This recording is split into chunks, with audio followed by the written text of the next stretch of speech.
కూడా చాలా ప్రధానంగా వినిపిస్తున్నటువంటి వార్తలకి ఏం చెప్తారు? తప్పకుండా సరే. ప్యానల్ మిత్రులందరికి నమస్కారం. ఏదైతే మనోళ్ళు అమూల్యమైన విషయాలు చెప్పిర్రు, మీ ద్వారా విన్న అంశాలను అయితే అంతకుముందు నాకు డిస్టర్బెన్స్ ఉండే, ఫోను వినలేకపోయాను. ఇప్పుడు అక్బరుద్దీన్ ఓవైసీ కంటే దాన నాగేంద్ర కంటే బలమైన నాయకులు అయితే లేరు కదా. వాళ్ళే కట్టడాలే కూల్చున్నప్పుడు ఇక మిగతా వాళ్ళది వాళ్ళు మహబూబ్ కావచ్చు. ఇలాంటి అంశాలే తెరపైకి వస్తున్నాయి, కానీ పూర్తి స్థాయిలో జరుగుతుంది. ఇంకా చాలా మంది ఉన్నారు అంటున్నారు ముఖేష్ గారు. చాలా చాలా నిజాయితీగా జరుగుతా ఉంది. అప్పుడు రంగనాథ్ గారు ఎవరైతే ఉన్నారో హైడ్రా చీఫ్, ఆయన కూడా చాలా పకడ్బందీగా ఇట్లాంటి ఒత్తిళ్లకు, బెదిరింపులకు, అదిరింపులకు భయపడేది లేదు.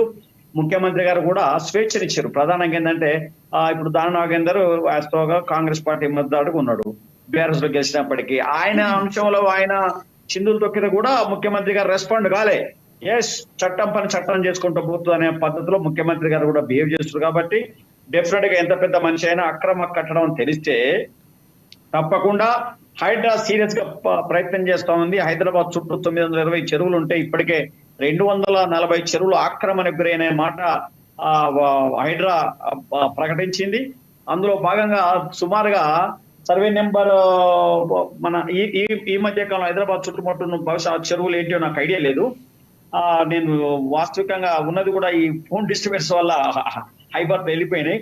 చాలా సీరియస్ గా జరుగుతా ఉంది. మిగతా మిత్రుడు అందరూ కూడా ఆహ్వానించారు. బీఆర్ఎస్ మిత్రుడు కూడా రామ్మోహన్ గారు, క్రాంతి కిరణ్ గాని, మన ముఖేష్ గాని అందరూ కూడా చాలా మంచి భావన వ్యక్తం చేసినట్టు చేస్తూనే కొంత మరి మిగతా బలవంతుల జోలి కూడా పోతుందా అనే మాట వారు వ్యక్తం చేసినట్టు విన్నాను. అక్బరుద్దీన్ ఓవైసీ, సలావుద్దీన్ ఓవైసీ కంటే బలవంతులు బహుశా ప్రభుత్వాలను ఏ ప్రభుత్వం వచ్చినా వాళ్ళు గుప్పెట్లో పెట్టుకొని వాళ్ళ ఇష్టం వచ్చినట్టు చట్టాల వాళ్ళకి అనుకూలంగా ముఖేష్ గారు చెప్పండి. ఒక్క నిమిషం, జ్ఞానసుందర్ గారు మాట్లాడుతున్నారు. ముఖేష్ గారు చెప్పండి. అక్బరుద్దీన్, అసదుద్దీన్ కంటే బలవంతులు లేరు అంటున్నారు కదా. నేను ఒక్క పేరు చెప్తాను. అదే రేవంత్ రెడ్డి మాట్లాడిన ఒక వ్యక్తి పేరు చెప్తాను. కబ్జాలకు కేర్ ఆఫ్ అడ్రస్ ఈ హైదరాబాద్ సిటీలో, అంటే ఈ మన ఉమ్మడి హైదరాబాద్ లో మల్లారెడ్డి ఉన్నారు మంత్రి గారు. ఆయన ఒక మెడికల్ కాలేజీ చెరువు, మెడికల్ కాలేజీలకు పోయిందా, మెడికల్ కాలేజీలకో ఇంజనీరింగ్ కాలేజీలకో చెరువు వచ్చిందా, అక్కడికి ఇదే హైడ్రా రంగనాథ్ గారు తీసుకొని పోతారా? మరి ఆయన రెడ్డి ఈయన రెడ్డి అని రేవంత్ రెడ్డి ఆపుతారా? ఎందుకంటే నిన్న మన పంచాయతీలు అయినాయి, మళ్ళా కామ్ అయినారు.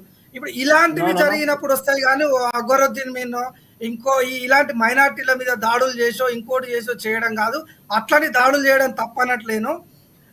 కబ్జాల మల్లారెడ్డి అని పేరు పెట్టినారు ప్రతిపక్షంలో ఉన్నప్పుడు. ఆయన ఎన్నో వెంచర్లు కబ్జాలు పెట్టిండు. మరి ఇటు సైడ్ కూడా అదే పరిణామం ఉంటుందా అని కూడా చెప్పాల్సినటువంటి అవసరం ఉంది.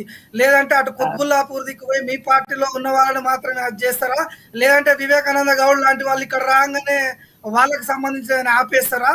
ఇంకొకటి నాకు ఒక అనుమానం ఏంది అని అంటే, ఉమ్మడి రంగారెడ్డి హైదరాబాద్కు సంబంధించినటువంటి ఎక్కువ ఎమ్మెల్యేలు టీఆర్ఎస్ గెలిచినారు.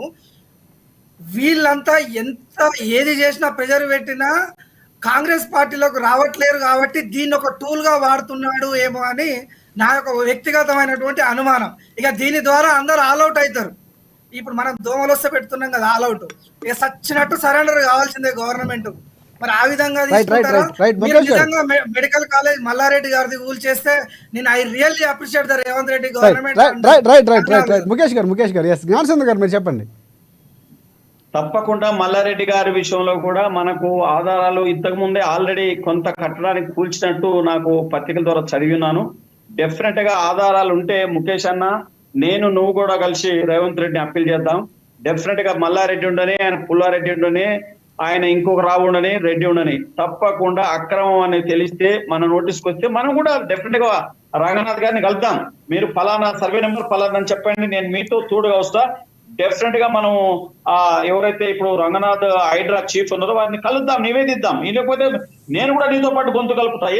హైడ్రా అంటే ఒకరికే పరిమితమా, ఒక ప్రాంతానిక, ఒక ఏరియాగా, ఒక పార్టీకి అనే అంశం కాకుండా అన్ని పక్షాలు ఎవరున్నప్పటికీ కూడా అక్రమ కట్టడాలు, భూ ఆక్రమణలు ఎవరు చేసినప్పటికీ కూడా ప్రభుత్వ భూములు, ఇది మన దేవాదాయ శాఖలు కానీ, వక్ఫ్ బోర్డు కానీ, లేకపోతే చెరువులు కానీ, కుంటలు కానీ, ఇట్లాంటి ఎవరు ఆక్రమించినప్పటికీ కూడా వాళ్ళ మీద ప్రభుత్వం చిత్తశుద్ధితో ఉంది. ఈ ఒక్క విషయం కాదు, ప్రతి విషయం కూడా గవర్నమెంట్ నాకు తెలిసి రేవంత్ రెడ్డి గారు ఏదో నేను కాంగ్రెస్ పార్టీ అని చెప్పట్లేను, ప్రతి అంశంలో కూడా, ఎందుకంటే తన రాజకీయ భవిష్యత్తు కోరుకుంటున్నాడు కాబట్టి, మళ్ళీ కూడా ఇంకో 5 ఏళ్ళు కాంగ్రెస్ పార్టీ గెలిపించాలనే తపన ఆయనకు ఉంది కాబట్టి, ఈ అక్రమాల మీద దుర్మార్గమైన దాడి చేయకుండా ఎక్కడ కూడా తాగివ్వకుండా సీరియస్ గా సిన్సియర్ గా చేస్తున్నది నా భావన.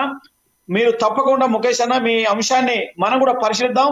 నేను కూడా గవర్నమెంట్ నోటీస్ తీసుకపోతా, ఎందుకంటే నేను ఒకరికి పరిమితమైంది కాదు అనుకుంటున్నాను. అట్లా చేస్తే రేవంత్ రెడ్డి గారు కూడా అబాస్ పాలవుతాడు. ఏది పక్షపాతం రెడ్డి రావో ఆ ఫీలింగ్ అనేది లేదు. ఇప్పుడు ఇంతెందుకు, మనకు కాంగ్రెస్ పార్టీకి మద్దతుదారుడిగా మారిన నాగేందర్ అంశాలని దాడి చేస్తుంటే మల్లారెడ్డి సూట్టం అయితే పక్కమైతుంది. తప్పకుండా అక్రమాల మీద దాడులు జరుగుతాయనే భావన నాది.